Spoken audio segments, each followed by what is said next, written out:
Hi dears, welcome back to my channel. എല്ലാവർക്കും നല്ലൊരു good morning. ഇപ്പോൾ ടൈം 5:15 ആയിട്ടുണ്ട്. നല്ല തണുപ്പാണ്. അപ്പോൾ ഏർലി മോർണിംഗിൽ നമ്മുടെ കുഞ്ഞു കുഞ്ഞു തിരക്കുകളും ലഞ്ച് ബോക്സൊക്കെ പ്രിപ്പയർ ചെയ്യുന്ന ഒരു വീഡിയോ ആണ്.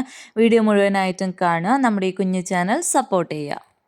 രാവിലെ എണീറ്റിട്ട് ആലോചിക്കാൻ സമയമില്ലാത്തതുകൊണ്ട് ഞാൻ തലേന്ന് എല്ലാം ഡിസൈഡ് ചെയ്ത് വെക്കും എന്താണ് ഇന്ന് കുക്ക് ചെയ്യേണ്ടതെന്നുള്ളത്. അങ്ങനെ ഞാൻ നോക്കുമ്പോൾ മുൻപ് നമ്മൾ കറിക്കെടുത്തതിൻ്റെ ബാക്കി കുറച്ച് വെജിറ്റബിൾസ് ഉണ്ടായിരുന്നു. ഒരു കഷ്ണം ചേന, ഒരു കഷ്ണം കായ, കുറച്ച് വെണ്ടയ്ക്ക, അങ്ങനെയൊക്കെ. അപ്പം ഞാൻ വിചാരിച്ചു അത് വേസ്റ്റ് ആക്കണ്ടല്ലോ, അത് വെച്ചിട്ട് നമുക്കിന്ന് കറികൾ ലഞ്ചിന് പ്രിപ്പയർ ചെയ്യാമെന്ന്. ചോറിനുള്ള അരി ഇട്ടിട്ടുണ്ട്.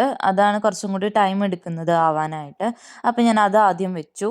ഇപ്പം നടന്നുകൊണ്ടിരിക്കുന്നത് സദ്യയിലുള്ള ടൊമാറ്റോ കറിയുടെ പ്രിപ്പറേഷൻസ് ആണ്. അത് പെട്ടെന്ന് റെഡിയാക്കി അതിലേക്ക് ഉള്ളിയും കൂടി മൂപ്പിച്ചിട്ടപ്പോൾ അതിൻ്റെ പണി കഴിഞ്ഞു. സാമ്പാർ ഇന്നലെ കുക്ക് ചെയ്ത് ഞാൻ ഫ്രിഡ്ജിലേക്ക് വെച്ചിട്ടുണ്ടായിരുന്നു. അതിപ്പോൾ രാവിലെ എനിക്കൊന്ന് ചൂടാക്കുകയേ വേണ്ടൂ. അങ്ങനെ അത് കഴിഞ്ഞപ്പോഴേക്കും കൂട്ടുകറിക്കുള്ള നാളികേരം വറുത്തെടുക്കുന്നുണ്ട്. കൂട്ടുകറിക്കായിട്ടുള്ള കഷ്ണങ്ങൾ ഞാൻ വേവിക്കാനായിട്ട് വെച്ചിട്ടുണ്ട്.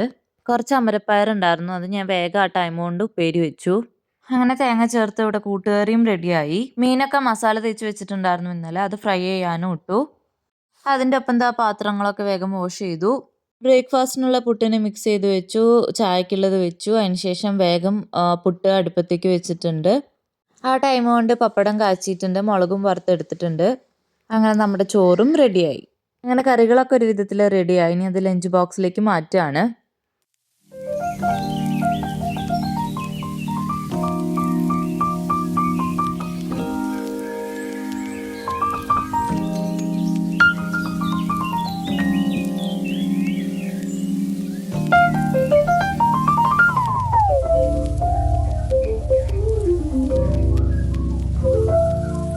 അങ്ങനെ ലഞ്ച് ബോക്സ് ഒക്കെ പാക്ക് ചെയ്തു. മോൾക്ക് കഴിക്കാനായിട്ട് മുട്ട ബോയിൽ ചെയ്യാൻ ഇട്ടിട്ടുണ്ട്. അപ്പോൾ ഇപ്പോൾ സമയം 6:45 ആയിട്ടുണ്ട്. ഏട്ടൻ ബ്രേക്ക്ഫാസ്റ്റ് കഴിക്കുന്ന ടൈമായി. ഇന്ന് പുട്ടും പപ്പടവും പഴവും പഞ്ചസാരയും നെയ്യും ഒക്കെ കൂടി ഒരു പിടുത്തമാണ്. അപ്പോൾ വീഡിയോ ഇഷ്ടപ്പെട്ടാൽ ലൈക്ക് ചെയ്യുക, ഷെയർ ചെയ്യുക, സബ്സ്ക്രൈബ് ചെയ്യുക. താങ്ക്